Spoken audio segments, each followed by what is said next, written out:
My name's John Clancy. I graduated from the composition department at Hartt in 1996. So I was a long-haired rocker guy when I was 18, and even though I was a drummer and I was in bands and stuff, I was more interested in learning about music and composition as a whole instead of just drums. And at Hartt, they were super open-minded. Like Dr. Carl is the head of the composition department. I went and met with him, and I mean, they were more than open-minded about it. They listened to my music. They gave me a scholarship, a half scholarship to the school, and so I loved it immediately.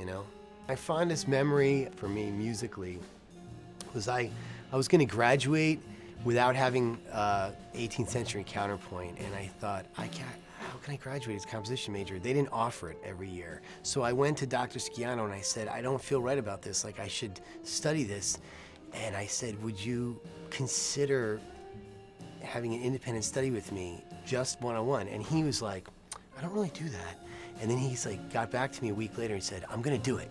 So I had my own class with my favorite teacher when I was a senior, doing 18th century counterpoint, which is pretty much impossible. I mean, still, I don't even know how I got through it. But I mean, Hartt was super cool about that. They, in terms of in the composition department, they didn't say you had to write any particular kind of music. If you wanted to write big band music, you could, and then they had the contemporary players in different, I don't know what groups they have now, but back then they had contemporary players in these different groups that you got your stuff played.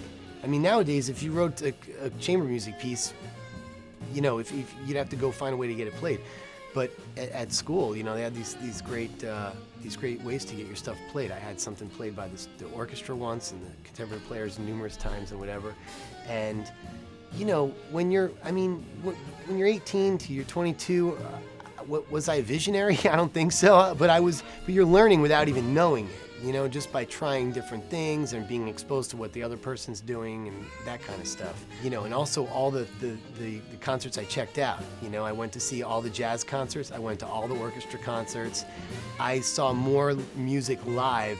I heard Stravinsky for the first time live. I also played in percussion ensemble with Ben Toth, and that group played really cool stuff from Ravel to modern composers, and I got to do all kinds of really cool stuff that I didn't know about previously.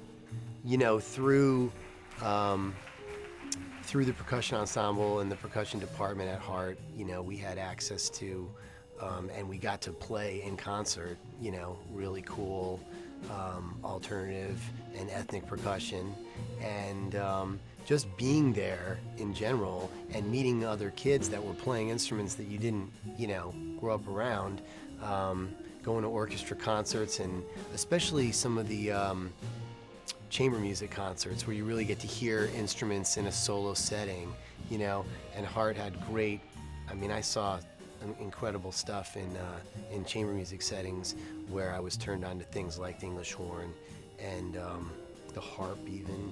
I just didn't really think about the harp much until,